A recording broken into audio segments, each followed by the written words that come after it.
Good morning बच्चों।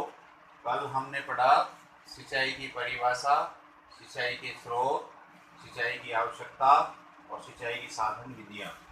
आज उन्हीं विधियों में से आधुनिक विधि जो बताई थी आपको, उसकी दो विधियाँ थी, छिड़काव तंत्र और ड्रिप तंत्र। तो आज देखते हैं छिड़काव तंत्र, ये विधि किस प्रकार से काम करती है।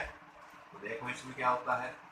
तो इस विधि का जो उपयोग है वो मुख्य रूप से असमतल भूमि के लिए किया जाता है। असमतल का मतलब जो बिल्कुल समतल न हो, बीच बीच में ऊंचा नीचा हो, उस ऐसी भूमि के लिए कौन सी विधि का उपयोग करते हैं? छिड़काव तंत्र का। इसमें होता क्या है कि जहाँ पर जल की मात्रा कम उपलब्ध होती है वहाँ ये विधि ज़्यादा उपयोगी होती है, क्योंकि इसमें पानी बर्बाद नहीं होता है, डायरेक्ट ही पौधों तक पहुँच जाता है।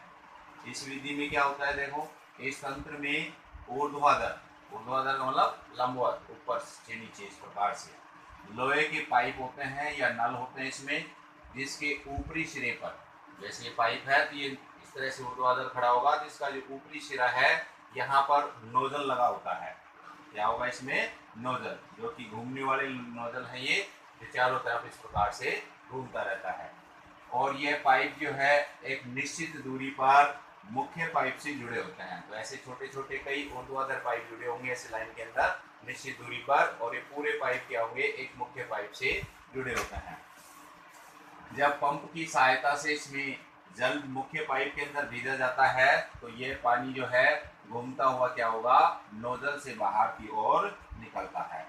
इसका छिड़काव जो है पौधों पर सीधे इस प्रकार से होता है जैसे कि मानो कि कोई वर्षा हो रही हो। तो सभी के जो पाइप जो लगे होंगे वहाँ पर पानी ऐसे छिड़कता हुआ आएगा चारों तरफ से, और सीधे ही बूंदों के रूप में नीचे आता है। तो ऐसा लगता है जैसे बरसात हो रही हो।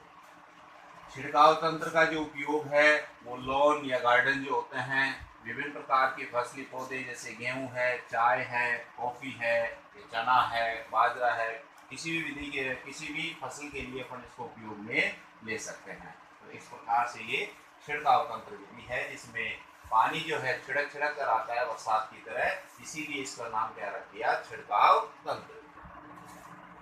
दूसरी विधि देखते हैं, ड्रिप तंत्र या बूंद बूंद विधि।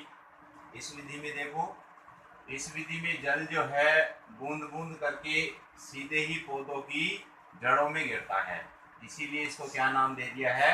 ड्रिप तंत्र या बूंद बूंद विधि। जिस प्रकार से अपने ड्रिप चढ़ती है ग्लूकोज की, तो उसको भी बूंद बूंद करके शरीर में प्रवेश कराया जाता है, उसी प्रकार से इस विधि में जल को पौधों की जड़ों तक बूंद बूंद के रूप में ही पहुंचाया जाता है, इसीलिए इसको क्या नाम दे दिया? ड्रिप तंत्र या बूंद बूंद विधि।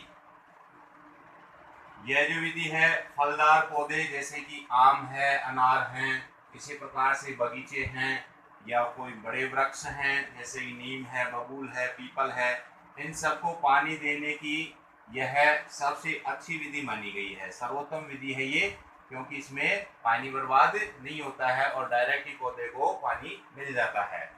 इसमें होता क्या है कि पाइपों को सीधे ही पौधों की जड़ों तक या छोटी छोटी क्यारियां बनी होती है, उन क्यारियों से इनको जोड़ दिया जाता है। तो कई पाइप बिछे होंगे नीचे की साइड में इस प्रकार से, जो अलग अलग क्यारियों के अंदर या अलग अलग पौधों के अंदर उसको जोड़ देते हैं।